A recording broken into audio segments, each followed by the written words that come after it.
My name is Ojas, And my name is Guransh. and today we're going to be talking about how mathematical discovery relates to human emotion, particularly in the case of Sir Isaac Newton and Sir Gottfried Leibniz. Right. As we know, mathematics has been developed throughout the history of mankind by some of the most esteemed humans to ever live.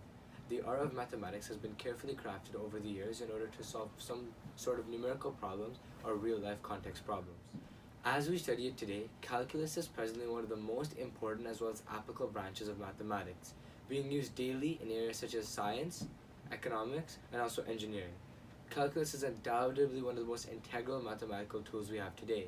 As with anything of such manner, there tends to be controversy surrounding the invention and the beginnings of it.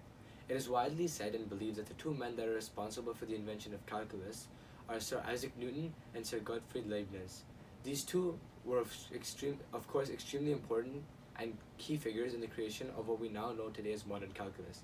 Both men are very accomplished in terms of how they lived their lives and in terms of contributions made in the fields of mathematics, among others. Discovery.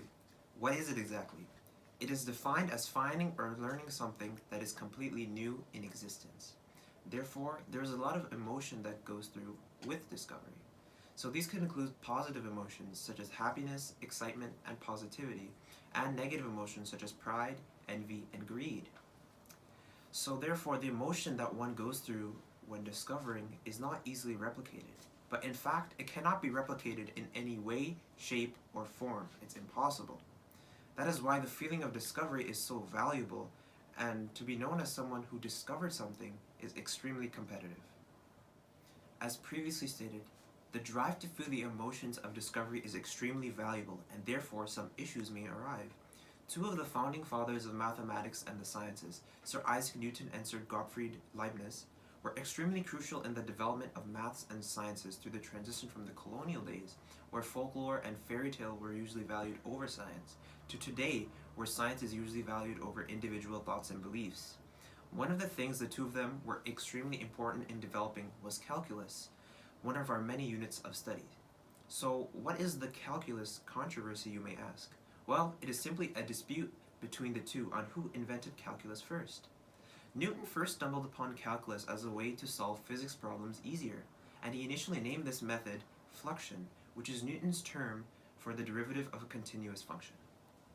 Sir Isaac Newton, in his 84 years of life, discovered gravity, wrote 3 laws of motion, formulated a modern theory on the origin of colors, a law of cooling, and discovered the binomial theorem, and was credited with inventing calculus. Leibniz, on the other hand, first found out how to find the area under a function, f of x. Leibniz created one of the most common functions we have used today in calculus. Newton's rival Leibniz, of course, as you can see, was quite accomplished himself over his lifetime. In fact, over his lifetime, he developed a binary system which is used for all technology today, contrived his personal theory of everything, the monadology, invented modern formal logic, anticipated Einstein's metaphysical theory of dynamism, theorized early a modern computer to solve algebraic equations, and also was credited with inventing calculus. Both men and their respective followers would occasionally throw shots at one another of whose calculus discovery was better, which would climax with Newton taking drastic measures. Newton wanted to be known as the only inventor of calculus, and he was angered that Leibniz was gaining notoriety for something Newton thought he had discovered. Newton had been conveniently selected as the president of the Royal Society and put out a statement that Newton was the sole discoverer of calculus. Now that we have established an understanding of the beef between Newton and Leibniz, let's go into detail of how their emotions regarding mathematical discovery influenced them during the discovery of calculus. Initially, both men were commended for their individual contributions to mathematics, and both men felt happy as their hard efforts had paid off and they were just getting the recognition they deserved.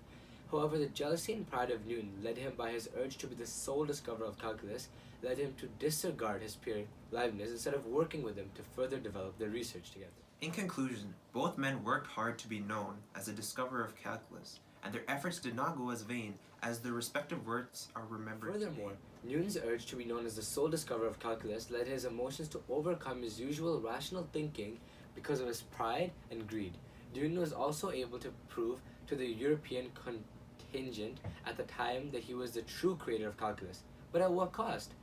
His need to be the sole discoverer led his emotions to turn to the negative and focus on putting himself over others.